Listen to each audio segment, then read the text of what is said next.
roads that drive for 6 hours with no turns. And we're just talking, and then we hit this dead end.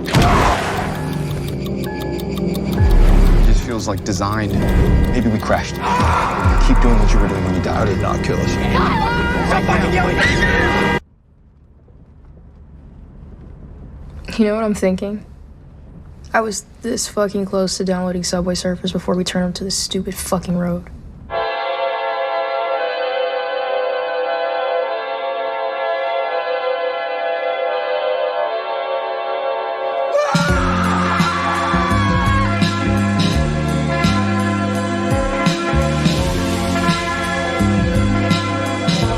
How long do y'all think we can do this? Just sitting in here, driving. Maybe it's a forest full of people James has been a dick to. Maybe it's a force full of people I've given dick to. It would be a Empty barren fucking forest. forest. I don't Aloha. fucking be This is here. Trinidad the Islandman, your Islandman, coming to you live once again from beautiful Hawaii here on the island Oahu, bringing you, yes you, the best movie reviews on the entire island of Oahu. And yes, this is Trinidad the Islandman, your Islandman. And last night, I went ahead and I saw on August 17th, Monday, the Regal Monday mystery movie, and it was called It Ends. And, well, remember our rating scale, Shaka Thumbs Up, it's good to see, I recommend it. Shaka Thumbs Down, it's junk, I don't recommend it. And for It Ends, a small, low-budget, kind of horror movie, more in line with like a Twilight Zone kind of episode, it is overall a Shaka Thumbs Up. What can I say about It Ends is that it was not the movie that I expected to be seeing. You know, I was hoping that it would be a larger movie like Insidious or even the new Resident Evil. But, you know, I was you know, quite surprisingly impressed with this small little indie movie from the producers of Backrooms. So if you liked Backrooms, you'll probably enjoy this for the most part. Like Backrooms, it doesn't have like a lot of action, and it involves four friends driving, basically, you know, just four friends driving in a car. What takes place is that, you know, they all meet up. I guess they're helping, you know, they're all helping a friend move out of college, basically. And they are stuck on this road that they end up in the country. They're driving to a particular location, following the map. And then all of a sudden, they realize that this road, you know, just keeps going and going and going. And they're suddenly in a forested area. They try to turn back around. And all of a sudden, whenever they do that, the road just dead ends, stuck dead into forest.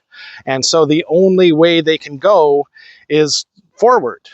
And if they stop for too long, say like over a minute and a half, people seem to come out of the woods. Frenzied people come out of the woods and try to steal their car. So they are stuck endlessly going forward. They never run out of gas. They never get hungry or tired. They try to sleep, but they cannot. They don't have to go to the bathroom or anything. So it is quite the conundrum. Some of them start to theorize that maybe they were in a car accident and they've died and they're in purgatory or something. It's never exactly explained. AI basically says that this is a metaphor for youngsters living their lives, trying to realize that, you know, sometimes the destination is more important than the journey itself. Saying a metaphor for life and growing up and becoming an adult, you know, and getting that confusion that it just seems to be an endless cycle of work, you know, sleep and then back to work kind of a thing, kind of an endless, what kind of life is this? You know, and what kind of future can one make for themselves And that's what a lot of them begin to ponder as, they're going what seems like years and years in this car, just going down this endless road.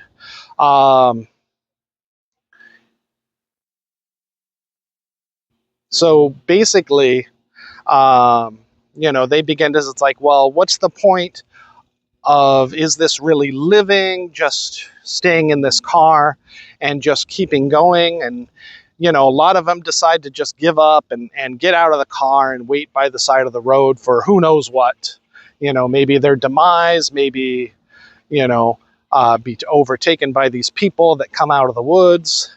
But finally they say, well, it's more torturous to just keep on going than to just give up and stay in one spot. So like I said, I enjoyed this movie. It is more of a psychological thriller. There are really no answers per se given in this movie.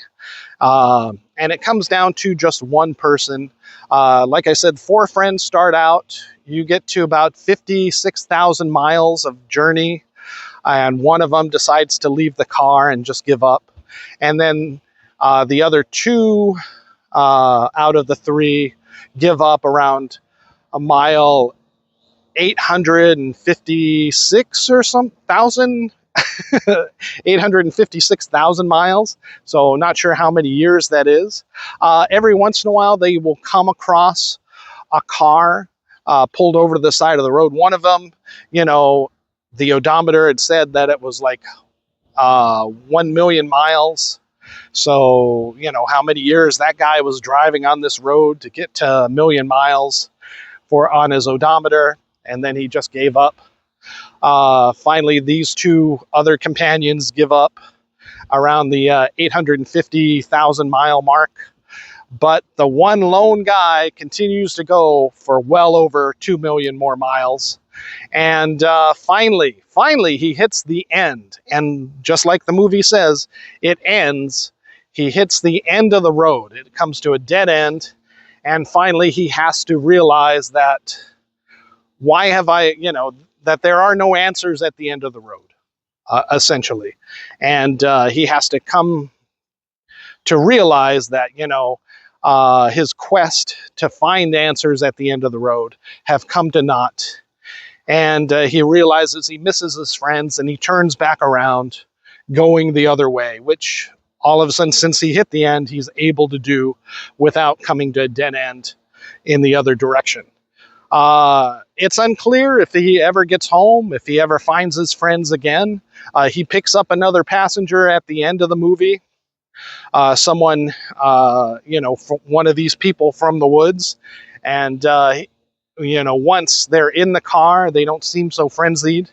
And he's just happy to have companionship again, and a conversation after all these long years of driving alone on the road after his friends had all given up. So again, I liked it in the sense of a psychological thriller like that, and the deep introspection that it goes for. This was picked up from, I think, Cannes Film Festival by Neon. It's going to open wide kind of around the end of the month, around the 21st or so of August. And like I said, if you like Backrooms, if you like psychological horror, go ahead and check out this movie. It is rather interesting, if not maybe a little slow. But again, very akin to Backrooms, but for some reason I liked it a little more. No silly pirate-looking guy at the end, so it had that benefit for me. But your mileage on this endless road may vary. But I give it a Shaka Thumbs Up. Again, I enjoyed it. Go ahead and check it out. It'll probably do well on streaming when it gets there. But if you have a chance to check it out in theaters, go ahead. All right, mahalo and aloha.